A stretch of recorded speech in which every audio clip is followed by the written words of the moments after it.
For the next 24 hours, I will be eating food of Joshua Weissman, a food YouTuber slash cake model from Texas. Yeehaw! I will be making 3 dishes. One for breakfast, one for lunch, and one for dinner. After each one, I will be rating them in a tier list. And by the end of the day, Josh will be given an overall Andrew score. Hopefully, by the end of the series, I will be able to crown the king of food YouTube. So let's start with some breakfast. So for breakfast, we're gonna make the classic American flapjacks. So to start off, get in our flour, baking soda, baking powder, sugar, and some salt. Now let's whisk it up a little bit. Let's do some whiskey business. That seems about right. Now in another bowl, let's whisk up the dry ingredients. 1 egg, thoroughly mixed.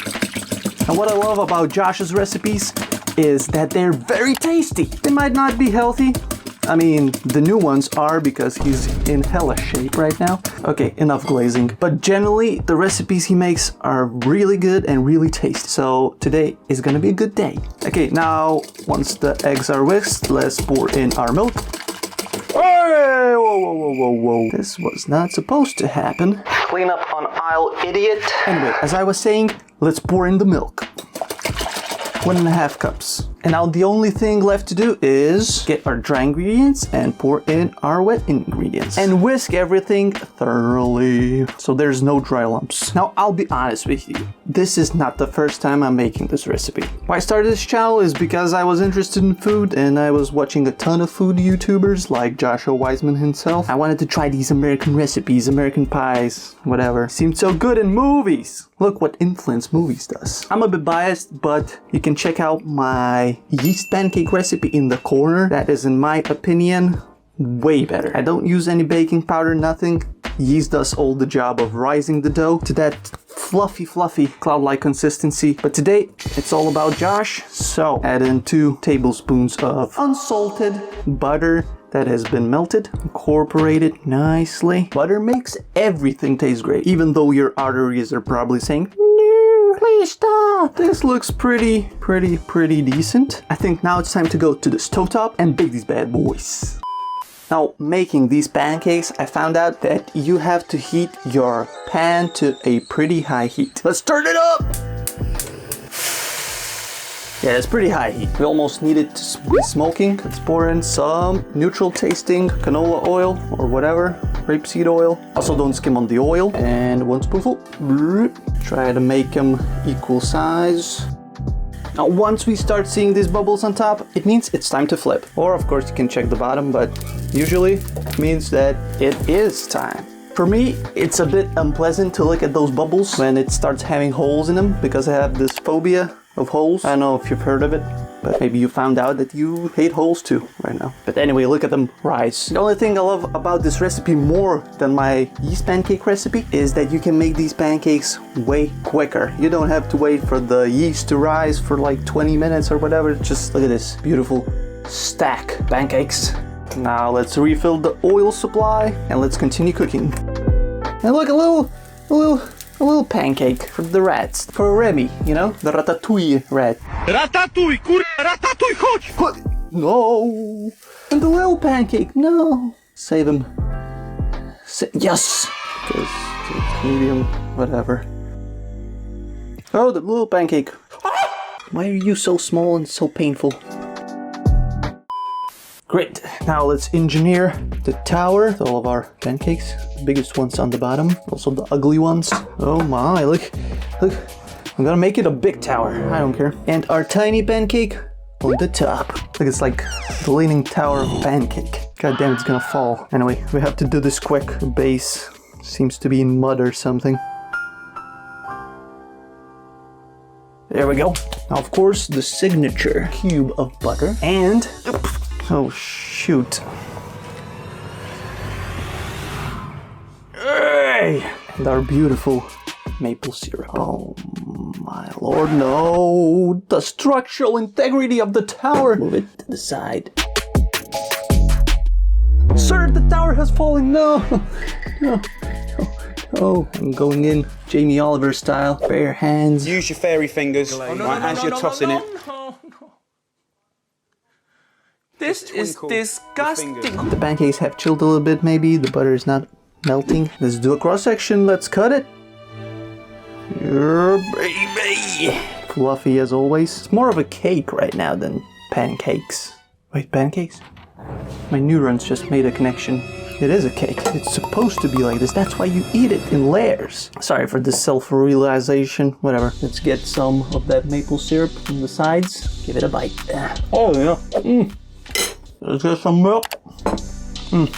Let's get our filled pancake. Again, maybe these pancakes are a bit dry, but they're fluffy. They take just 15 minutes to make, so I'd rate them S tier pancakes for their simplicity, and paired with milk, perfect combo. Now let's go do a little bit of work and I'll see you at lunch. Now Josh has a bunch of burrito recipes, and I think a burrito for lunch is just gonna be perfect. I'm gonna do half and half. Half of a recipe is gonna be from this new released shawarma recipe where he makes this beautifully tasting chicken. I'm gonna use that for marinade, and then the other half is gonna be his recreating of Chipotle's burrito recipe. Basically, I'm gonna do the black beans, the rice, and all the other stuff. And I'm still not gonna have all the spices I need. Yeah, I always wanted to try this one. So, we're gonna need some lemons, some garlic, and a bunch of spices. Making the marinade. Teaspoon of white pepper, teaspoon of coriander, Green cardamom. curry, chicken bouillon, Ground cloves. cumin, 1 teaspoon of cinnamon, teaspoon of ground thyme, oregano, Aleppo pepper powder, appropriate amount of salt. I'm gonna use a stick mixer, because why not? And I'm gonna do half of everything that is needed. So let's cut the orange in half. Now let's zest it. Now let's try and squeeze. Now let's finish it with the juicer. Now let's juice the lemons. Oh wait, let's zest them first. Now it's time to juice them. Now the final thing to juice is 2 cloves of garlic. I'm just gonna blend it. Now let's put the spices in. Half a teaspoon of that. Coriander, a little bit of bouillon. My parents used to call this the knockoff MSG. Cumin, cinnamon, a little bit of dried thyme, some salt, oregano, pepper powder, a little bit of nutmeg, and let's add in some pepper paste, which is shata in the recipe, but is hot sauce. So yeah, it looks similar. Okay, let's blend it real quick. Oh, and I forgot yogurt. It's not a lot, just 1 tablespoon. Oh, and I forgot vinegar. I'll try and taste it. Okay, now this is super acidic, but I can feel the spices inside, so let's hope it marinates the chicken very well. Ooh, just gonna get the bowl. So I'll just clean them up and cut them into a bite-sized piece. And yeah, I know that thigh meat is juicier, it's tastier. Of boneless, skinless chicken thighs left whole. But I love myself some good chicken breast with a lot of protein and not a lot of fat. I often get asked about chicken shakes. In less than an hour, you've got cooked chicken. Hit blend. When it's mealtime, I drink half the container. Then 3 hours later after that, I drink the other half. There's really no excuse, guys, to rely on protein shakes. Not when you can have chicken shakes. Good, now let's pour over our marinade. Mix it a little bit. And I guess let it sit for some time in the fridge. So I'll see you soon when the chicken is marinated. In the meantime, we can cut our onions and make our black beans. So let's go and do that. So let's first cut up onions. Well, 1 onion. Perfectly minced onion. And now thinly slice them. Now you can use a mandolin for this job, of course, but I always use my hands and a knife because this is a good way to train your knife skills. If you want to know more about why I'm cutting the onion like this, not like this, go check out the video in the corner. Now I'm gonna crush these, so let's go to the stove top. Oh, before we do that, let's wash our rice and fill the pot with water, and let's do our rice also in the same time. Finally, we can prep our avocado. Cut it into quarters for easier peelage. See how easy it was to peel? Cut it into thin strips and set it ablaze. Now, while that is happening, burn some oil and our onion. And I forgot probably the most important ingredient, smoked bacon. 4 to 5 strips of smoky bacon. So yeah, you should do this before the onions. And our rice is almost finished cooking. Turn it off and let it sit. Also, I don't have chilies, like fresh chilies.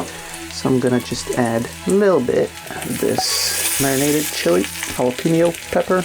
But that's how it goes. If you don't have one ingredient, you can substitute with another. It just doesn't matter, it's just a suggestion. While those are cooking, we can go make our cilantro lime rice. Rice into a bowl. Now to that you're gonna add the zest of 1 lime and the zest of 1 lemon. A half cup of finely chopped fresh cilantro, the juice of 2 limes, 2 tablespoons or 24 grams of unsalted butter, and a generous amount of salt to taste. Okay, put in our lime juice. Then we would put our cilantro that I don't have apparently. And then let's put in a bit of butter. Let's mix it all up. Oh, and salt. Maybe a little bit of salt, a little bit of pepper. Now we have our lime rice. No cilantro. So we can add our garlic, 1 clove, just until it's fragrant. Onion and garlic smell, of course. Then goes in our chicken stock, which is gonna be again the same bouillon cube. A little bit of it with a little bit of water, of course. Then our black beans. Now let's mix this in very well. And yeah, now let's just let it simmer until it reduces on low heat. Also, you can crush like the beans. I like to do that. Of course, I forgot a little bit of butter. Let me guess what the secret ingredient Burrito. is. For the fallow chefs, it's going to be butter. To make it real good. You know? Okay, so while our beans are still cooking and thickening, in the meantime, we can cook our chicken. Chicken has been marinating for quite some time. Let's get our pieces, I guess, and let's start cooking them. Let's make sure every side is cooked. And once the chicken will be done, then it will be time to assemble. Okay, now let's warm up our tortilla in a big pan for like 10 seconds on one side and then on the other. Now, I didn't make my own tortillas because that would take another 3 hours. So I just bought some tortillas, but the game changer is that you heat up your tortilla before you roll your stuff in it. Take our tortilla, put it on the countertop, and let's start with the rice. No cilantro lime rice. Spread a healthy amount. Then let's put in our beans. Do not skim on the beans. Where the protein is and all the flavor is. Now it's time for chicken, tomato that I don't have. So I'm gonna substitute it with iceberg and avocado. I never had this chicken, so very limey, so much flavor. I'll add some iceberg for crunch and of course the avocado. Beautiful avocado. So the avocado from up top. There we go. And now our burrito wrapping skills. Let's see how they're doing. So we do it like this, yeah? Like this. Okay, then we just scoop everything in, right? Get back in there. Yeah, that's it. Our burrito is done and it's super full. It's time for the cross section, of course. What did we do? Pretty great. Okay, so look at that. Okay, now the only thing left to do is, of course, taste test. Cheers. I love me some sour cream with this bad boy, but I can tell you immediately, I didn't even need the sour cream. This is very, very flavorful. It's one of the most flavorful burritos I have ever done. And you know what? The marinated chicken fits in perfect. You know what? This lunch has been great. It's already 7 in the evening, so I'd rather be doing my dinner. This is definitely S tier. I mean, it depends on what chicken you have, but this is like the chicken in Nando's. Mild spice on it. It has this citrusy flavor. It's just amazing. It fits perfectly. It's very tasty. I just have to go finish this and then I will be on to dinner. See ya.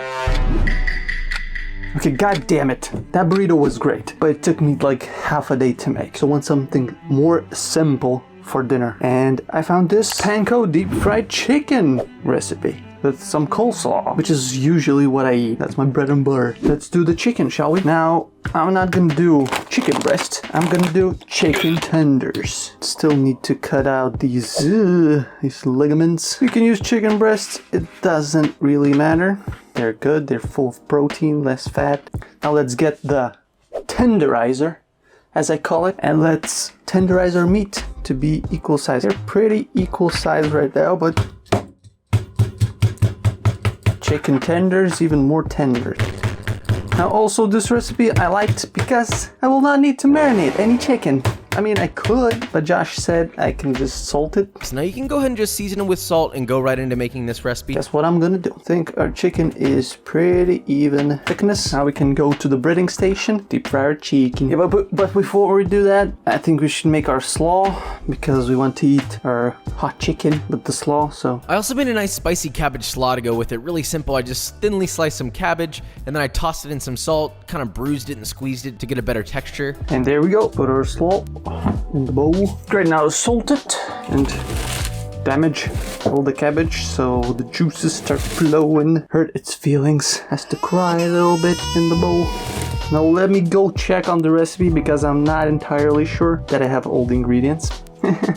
I'm very prepared. If I don't, I'm gonna do my own slaw, the usual mayo and some vinegar. I'll be right back. Then I added half a bunch of thinly sliced green onions, some of that crispy chili garlic topping. I don't know if you've ever had that before. Okay, now for the tonkatsu sauce, I have my ingredients ready. I did buy some oyster sauce. I'm not totally incompetent. I'm still not gonna have all the spices I need. First things first, 3 tablespoons of ketchup. 1. Then a tablespoon of what? You know what sauce it is. It's Worcestershire. Something smells fishy. Next up, a tablespoon of oyster sauce.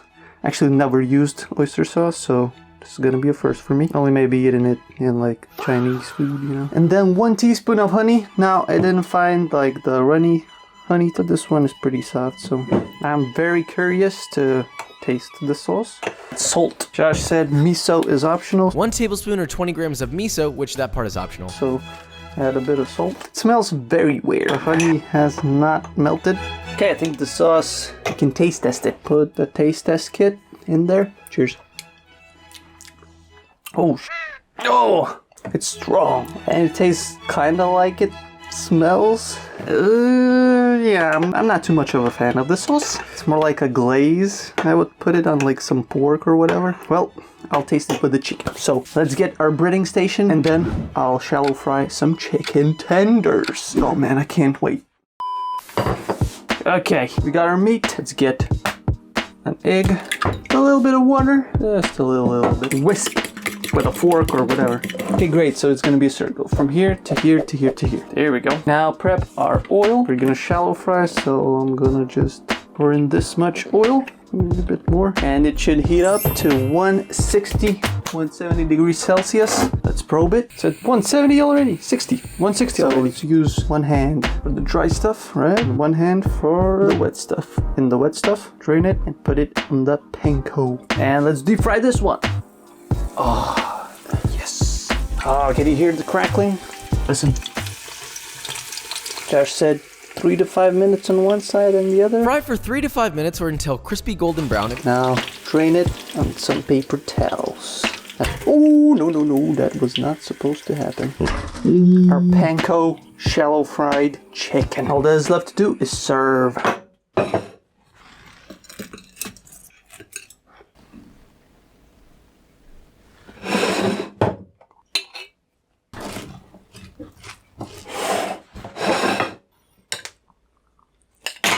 There we go. Finally, I've done it. But this took only like 20 minutes to make, and I can already smell it. It smells like a chicken shop in London. Aren't I supposed to like try one and then you put more sauce on it, or is that a... No, that's hot ones. Oh fuck, sorry.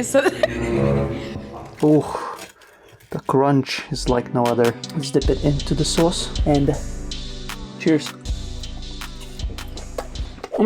Maybe a bit too much ketchup, but I like it. I finished the slaw with some mayo. Not homemade mayo. That would have been better, of course, but it would have taken me a week to finish this video. So Hellman's mayo will do just fine. Is mayonnaise an instrument? No.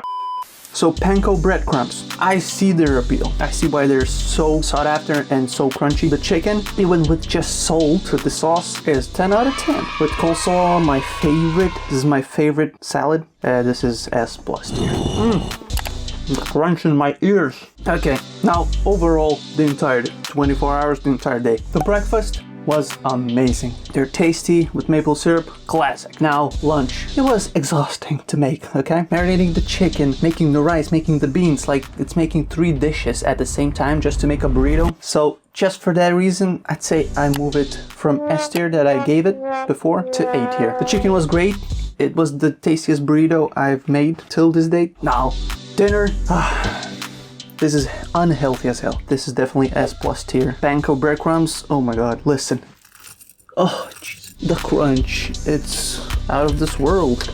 And the chicken is perfectly cooked. And it only had salt on it, which is amazing. The sauce gives it all the taste. So overall rating for the entire day is definitely S, or 10 out of 10. I would eat Josh's recipes every day. They're really good. If you haven't already, subscribe, like, and comment down below what other famous YouTubers' dishes should I be eating next.